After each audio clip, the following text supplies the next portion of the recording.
تلك الرسل فضلنا بعضهم على بعض منهم من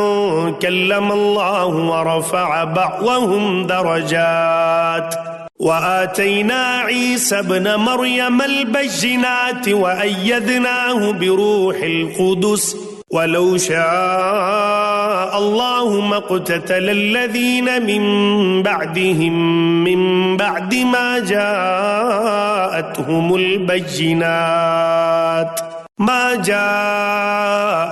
البينات ولكن اختلفوا فمنهم من آمن ومنهم من كفر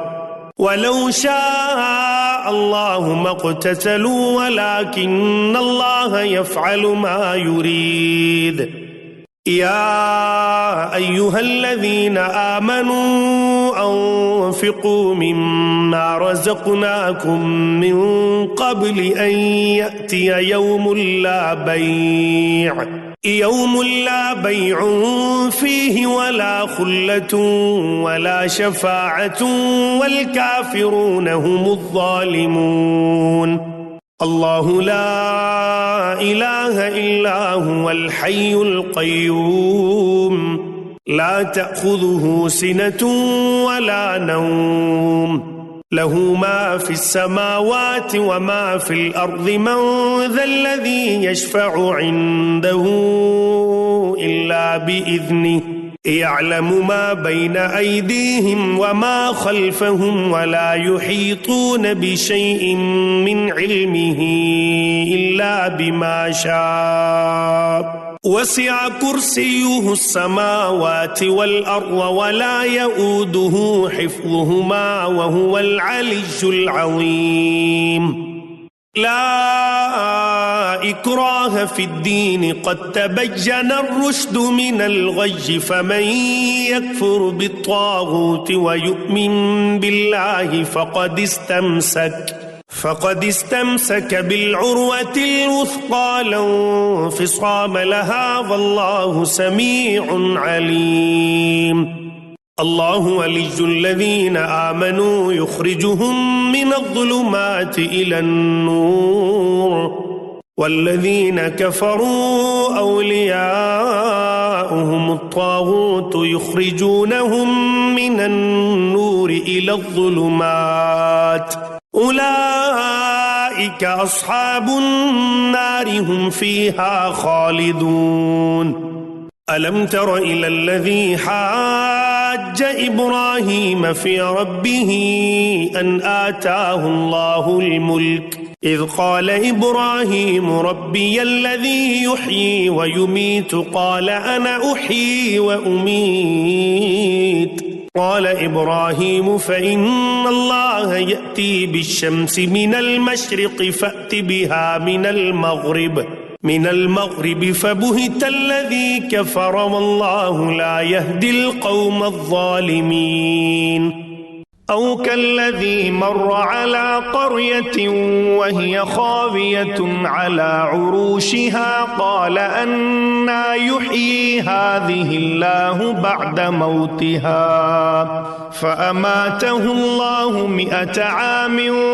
ثم بعثه قال كم لبثت قال لبثت يوما أو بعض يوم قال بل لبثت 100 عام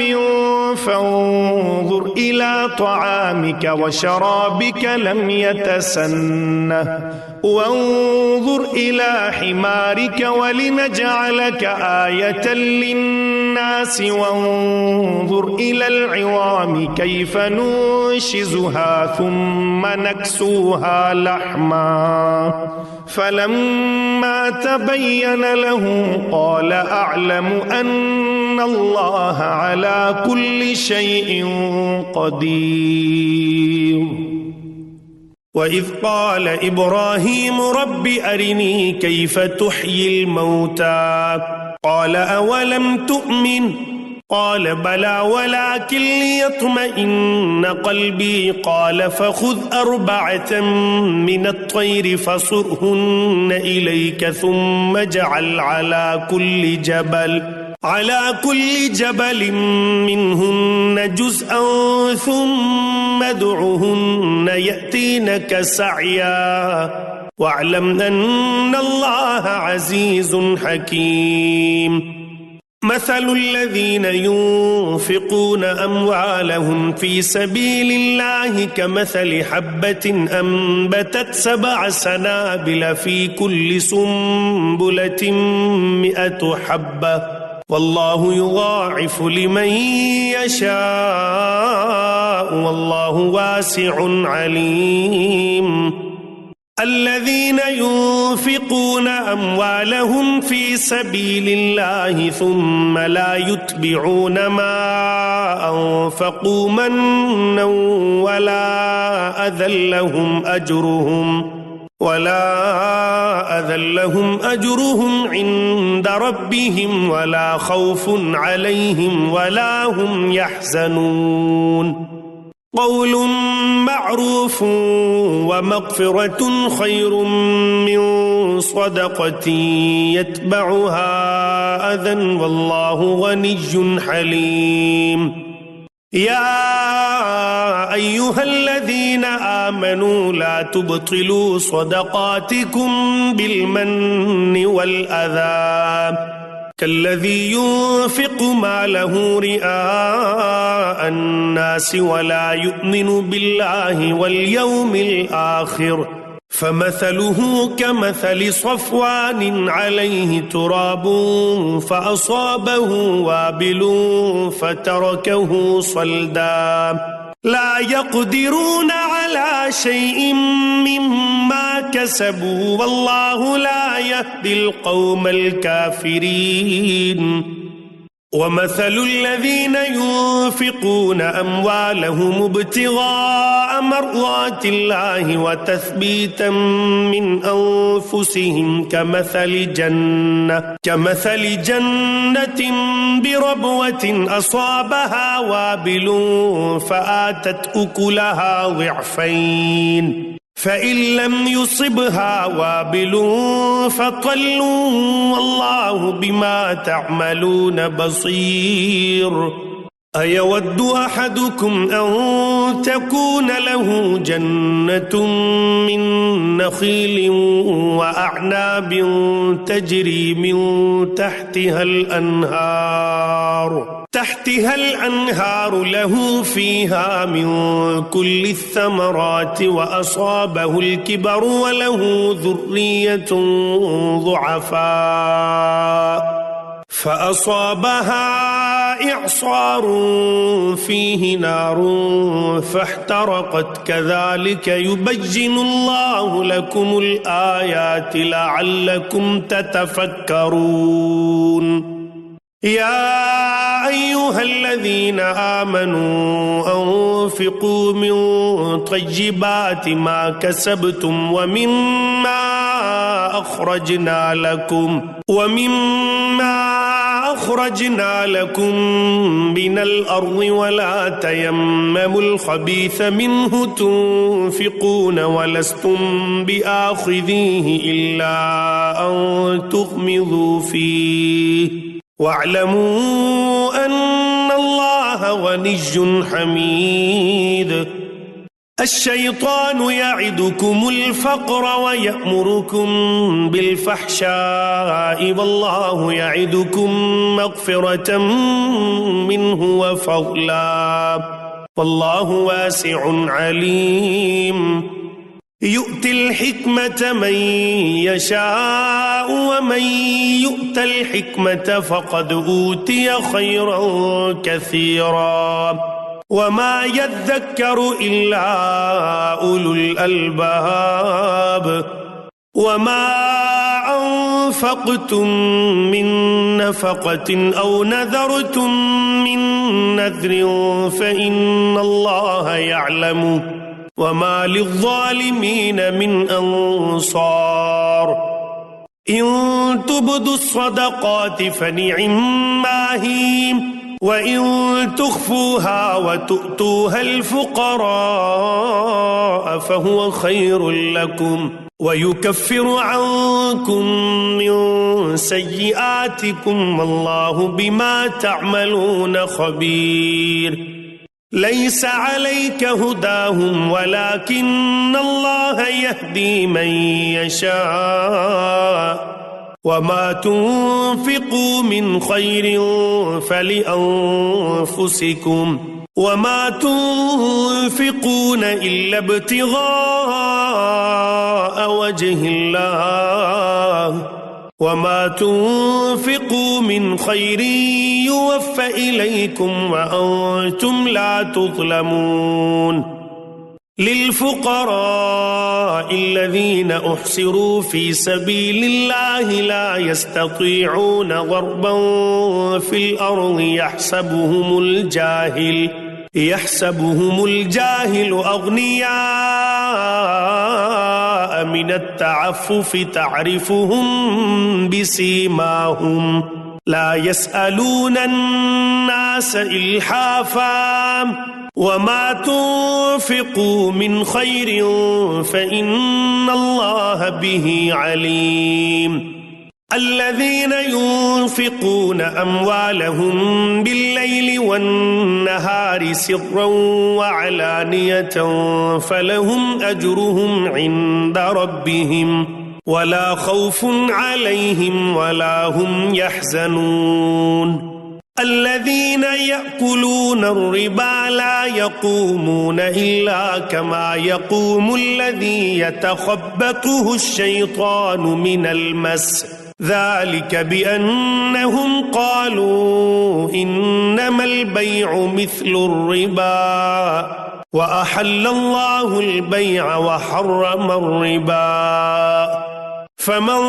جاءه موعظة من ربه فانتهى فله ما سلف وأمره إلى الله ومن عاد فأولئك أصحاب النار هم فيها خالدون يمحق الله الربا ويربي الصدقات والله لا يحب كل كفار أثيم إن الذين آمنوا وعملوا الصالحات وأقاموا الصلاة وآتوا الزكاة لهم أجرهم عند ربهم ولا خوف عليهم ولا هم يحزنون يا أيها الذين آمنوا اتقوا الله وذروا ما بقي من الربا إن كنتم مؤمنين فإن لم تفعلوا فأذنوا بحرب من الله ورسوله وإن تبتم فلكم رؤوس أموالكم لا تظلمون ولا تظلمون وإن كان ذو عسرة فنظرة إلى ميسرة وأن تصدقوا خير لكم إن كنتم تعلمون واتقوا يوما ترجعون فيه إلى الله ثم توفى كل نفس ما كسبت وهم لا يظلمون يا أيها الذين آمنوا إذا تداينتم بدين إلى أجل مسمى فاكتبوه وليكتب بينكم كاتب بالعدل ولا يأب كاتب أن يكتب كما علمه الله فليكتب وليملل الذي عليه الحق وليتق الله ربه ولا يبخس منه شيئا فإن كان الذي عليه الحق سفيها أو ضعيفا أو لا يستطيع أن يمل هو فليملل وليه بالعدل واستشهدوا شهيدين من رجالكم فإن لم يكونا رجلين فرجل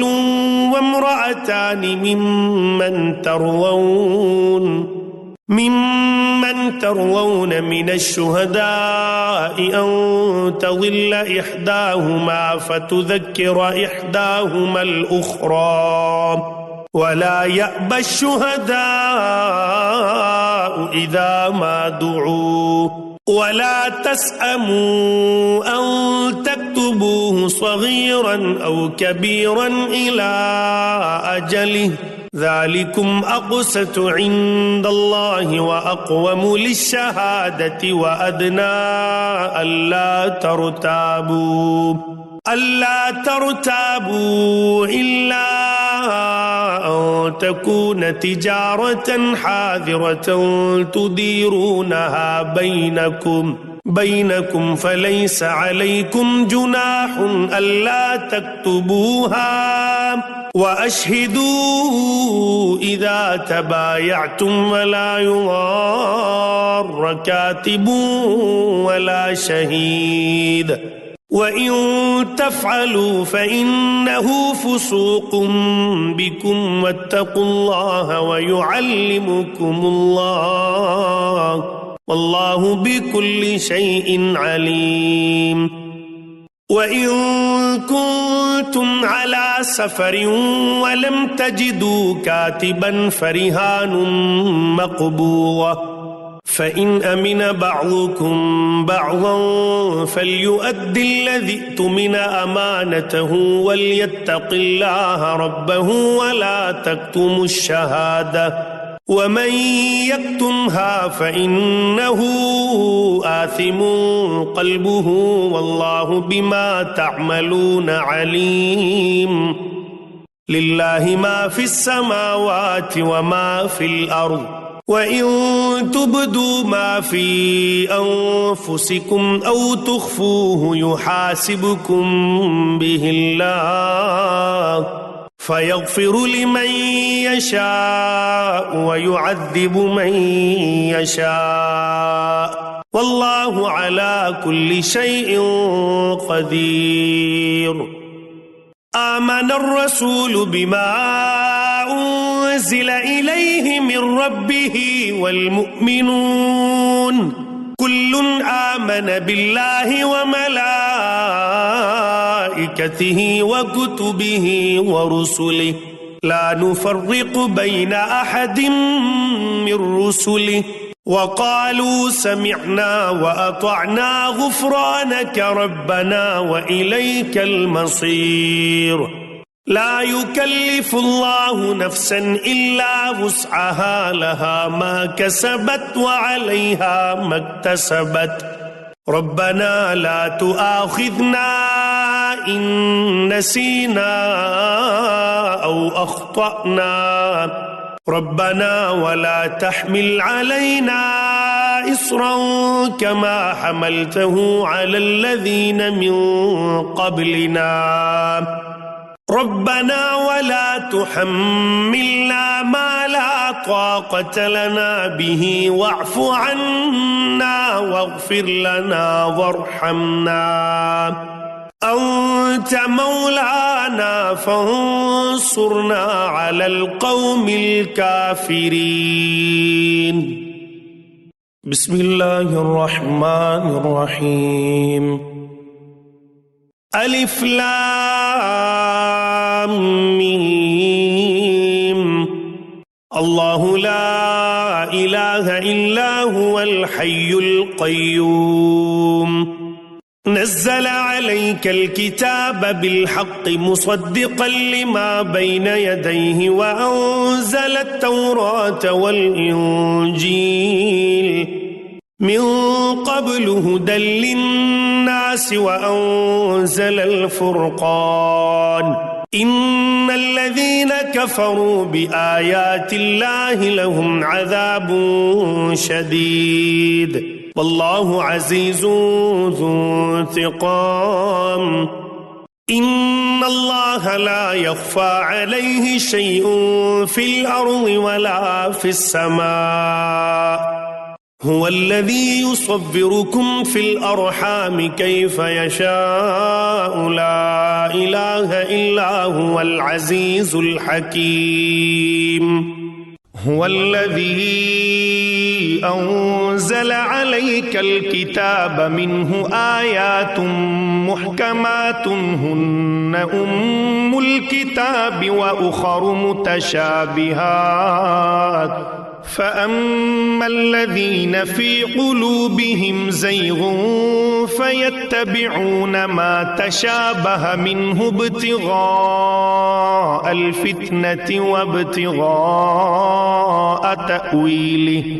وما يعلم تأويله إلا الله والراسخون في العلم يقولون آمنا به كل من عند ربنا وما يذكر إلا أولو الألباب ربنا لا تزغ قلوبنا بعد إذ هديتنا وهب لنا من لدنك رحمة إنك أنت الوهاب ربنا إنك جامع الناس ليوم لا ريب فيه إن الله لا يخلف الميعاد إن الذين كفروا لن تغني عنهم أموالهم ولا أولادهم من الله شيئا وأولئك هم وقود النار كدأب آل فرعون والذين من قبلهم كذبوا بآياتنا فأخذهم الله بذنوبهم والله شديد العقاب قل للذين كفروا ستغلبون وتحشرون إلى جهنم وبئس المهاد قد كان لكم آية في فئتين التقتا فئة تقاتل في سبيل الله وأخرى كافرة يرونهم مثليهم رأي العين والله يؤيد بنصره من يشاء إن في ذلك لعبرة لأولي الأبصار زين للناس حب الشهوات من النساء والبنين والقناطير المقنطرة من الذهب والفضة والخيل المسومة والأنعام والحرث ذلك متاع الحياة الدنيا والله عنده حسن المآب قل أنبئكم بخير من ذلكم للذين اتقوا عند ربهم جنات تجري من تحتها الأنهار خالدين فيها وأزواج مطهرة ورضوان من الله والله بصير بالعباد الذين يقولون ربنا إننا آمنا فاغفر لنا ذنوبنا وقنا عذاب النار الصابرين والصادقين والقانتين والمنفقين والمستغفرين بالأسحار شهد الله أنه لا إله إلا هو والملائكة وأولو العلم قائما بالقسط لا إله إلا هو العزيز الحكيم إن الدين عند الله الإسلام وما اختلف الذين أوتوا الكتاب إلا من بعد ما جاءهم العلم بغيا بينهم ومن يكفر بآيات الله فإن الله سريع الحساب فإن حاجوك فقل أسلمت وجهي لله ومن اتبعني وقل للذين أوتوا الكتاب والأميين أأسلمتم فإن أسلموا فقد اهتدوا وإن تولوا فإنما عليك البلاغ والله بصير بالعباد إن الذين يكفرون بآيات الله ويقتلون النبيين بغير حق ويقتلون الذين يأمرون بالقسط من الناس فبشرهم بعذاب أليم أولئك الذين حبطت أعمالهم في الدنيا والآخرة وما لهم من ناصرين ألم تر إلى الذين أوتوا نصيبا من الكتاب يدعون إلى كتاب الله ليحكم بينهم ثم يتولى فريق منهم وهم معرضون ذلك بأنهم قالوا لن تمسنا النار إلا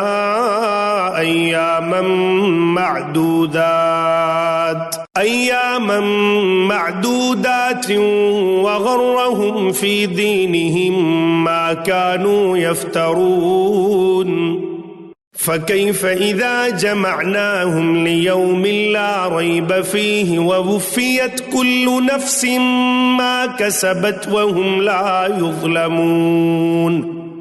قل اللهم مالك الملك تؤتي الملك من تشاء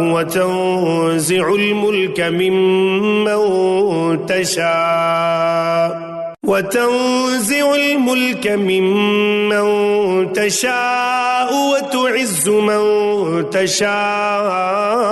وتذل من تشاء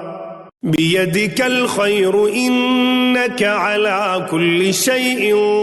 قدير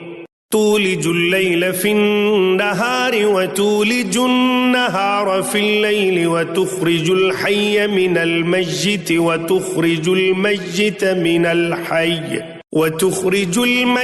من الحي وترزق من تشاء بغير حساب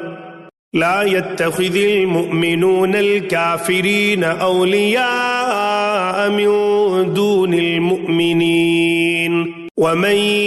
يفعل ذلك فليس من الله في شيء إلا أن تتقوا منهم تقاه ويحذركم الله نفسه وإلى الله المصير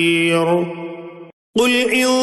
تخفوا ما في صدوركم أو تبدوه يعلمه الله ويعلم ما في السماوات وما في الأرض والله على كل شيء قدير يوم تجد كل نفس ما عملت من خير محضرا وما عملت من سوء تود لو أن بينها وبينه أمدا بعيدا ويحذركم الله نفسه والله رؤوف بالعباد قل إن كنتم تحبون الله فاتبعوني يحببكم الله ويغفر لكم ذنوبكم والله غفور رحيم قل أطيعوا الله والرسول فإن تولوا فإن الله لا يحب الكافرين إن الله اصطفى آدم ونوحا وآل إبراهيم وآل عمران على العالمين ذرية بعضها من بعض والله سميع عليم إذ قالت امرأة عمران رب إني نذرت لك ما في بطني محررا فتقبل مني إنك أنت السميع العليم فلما وضعتها قالت رب إني وضعتها أنثى والله أعلم بما وضعت وليس الذكر كالأنثى وإني سميتها مريم وإني أعيذها بك وذريتها من الشيطان الرجيم فتقبلها ربها بقبول حسن وأنبتها نباتا حسنا وكفلها زكريا كلما دخل عليها زكريا المحراب وجد عندها رزقا قال يا مريم أنى لك هذا قالت هو من عند الله إن الله يرزق من يشاء بغير حساب هنالك دعا زكريا ربه قال رب هب لي من لدنك ذرية طيبة إنك سميع الدعاء فنادته الملائكة وهو قائم يصلي في المحراب أن الله يبشرك بيحيى مصدقا بكلمة من الله وسيدا وحصورا ونبيا من الصالحين قال رب أنى يكون لي غلام وقد بلغني الكبر وامرأتي عاقر قال كذلك الله يفعل ما يشاء قال رب اجعل لي آية قال آيتك ألا تكلم الناس ثلاثة أيام إلا رمزا واذكر ربك كثيرا وسبح بالعشي والإبكار وإذ قالت الملائكة يا مريم إن الله اصطفاك وطهرك واصطفاك على نساء العالمين يا مريم اقنتي لربك واسجدي واركعي مع الراكعين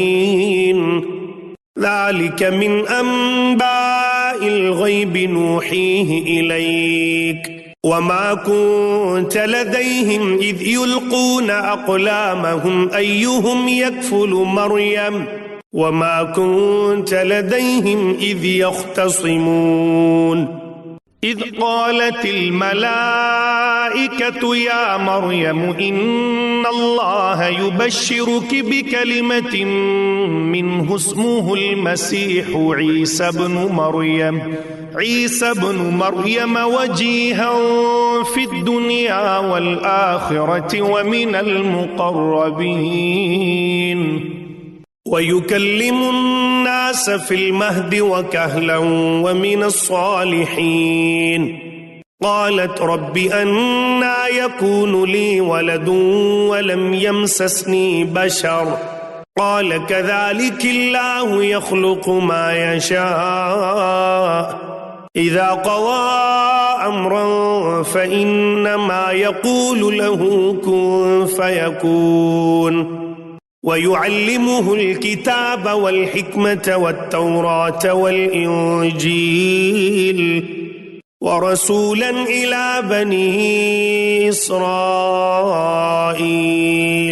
أني قد جئتكم بآية من ربكم أني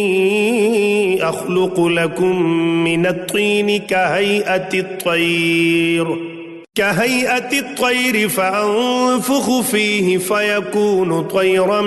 بإذن الله وأبرئ الأكمه والأبرص وأحيي الموتى بإذن الله وأنبئكم بما تأكلون وما تدخرون في بيوتكم إن في ذلك لآية لكم إن كنتم مؤمنين ومصدقا لما بين يدي من التوراة ولأحل لكم بعض الذي حرم عليكم وجئتكم بآية من ربكم فاتقوا الله وأطيعون إن الله ربي وربكم فاعبدوه هذا صراط مستقيم فلما أحس عيسى منهم الكفر قال من أنصاري إلى الله قال الحواريون نحن أنصار الله آمنا بالله واشهد بأننا مسلمون ربنا آمنا بما أنزلت واتبعنا الرسول فاكتبنا مع الشاهدين ومكر الله والله خير الماكرين إذ قال الله يا عيسى إني متوفيك ورافعك إلي ومطهرك من الذين كفروا وجاعل الذين اتبعوك فوق الذين كفروا إلى يوم القيامة ثم إلي مرجعكم فأحكم بينكم فيما كنتم فيه تختلفون فأما الذين كفروا فأعذبهم عذابا شديدا في الدنيا والآخرة وما لهم من ناصرين وأما الذين آمنوا وعملوا الصالحات فيوفيهم أجورهم والله لا يحب الظالمين ذلك نتلوه عليك من الآيات والذكر الحكيم إن مثل عيسى عند الله كمثل آدم خلقه من تراب ثم قال له كن فيكون الحق من ربك فلا تكن من الممترين فمن حاجك فيه من بعد ما جاءك من العلم فقل تعالوا ندع أبناءنا وأبناءكم ونساءنا ونساءكم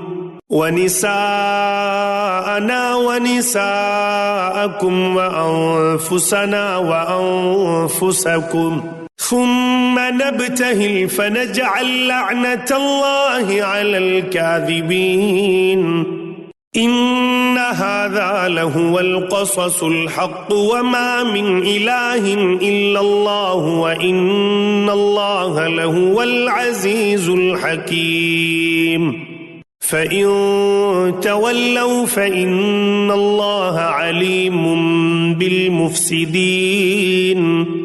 قل يا أهل الكتاب تعالوا إلى كلمة سواء بيننا وبينكم ألا نعبد إلا الله ولا نشرك به شيئا ولا يتخذ بعضنا بعضا أربابا من دون الله فإن تولوا فقولوا اشهدوا بأننا مسلمون يا أهل الكتاب لم تحاجون في إبراهيم وما أنزلت التوراة والإنجيل إلا من بعده أفلا تعقلون ها أنتم هؤلاء حاججتم فيما لكم به علم فلم